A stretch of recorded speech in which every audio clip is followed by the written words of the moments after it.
هذه صرخة ونقوة من قبيلة الدواسر إلى قبيلة عنزة عامة، وإلى الشيخ عطلة بن بخيت بن عوض الطلوحي العنزي خاصة، في العفو عن السجين ناصر بن بتال بن ناصر النتيفات الدوسري، وهي من كلمات الشاعر شافي بن راشد النتيفات الدوسري، وأداء تركي آل دحباش.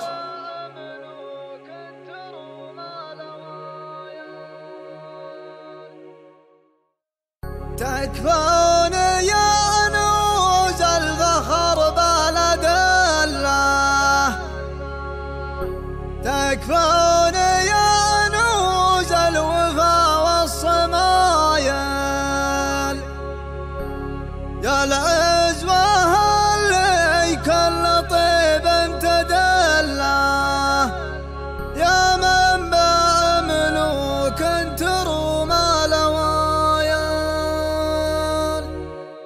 بديت باللي كلنا تحت ظله، والله يجنني لبدء المثايل، في موقف يلزم علي امتثله، ما قمت ادور مدح ولا جمايل، لا والله الا موقف في محله، ما يحتمل تاخير ولا بدايل، والحبل متأكد ولا احد يحله، الا هلا طالت صبيان وايل، عيال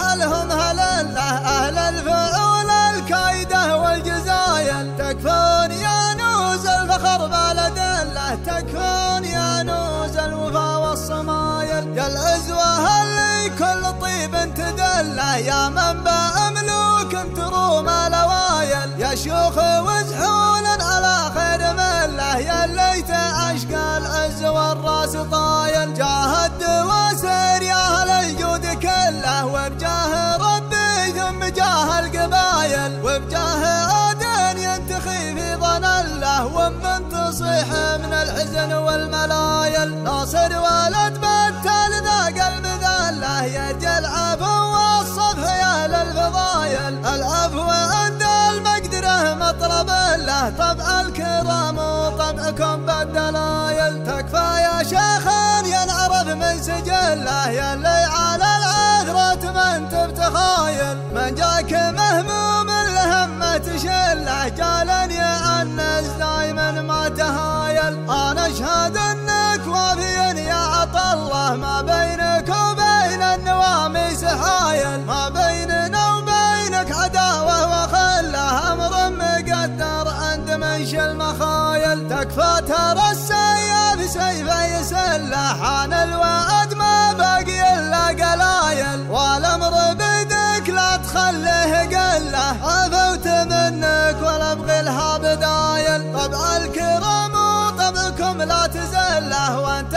كريم يا عريب السلايل، وانت كريم يا عريب السلايل.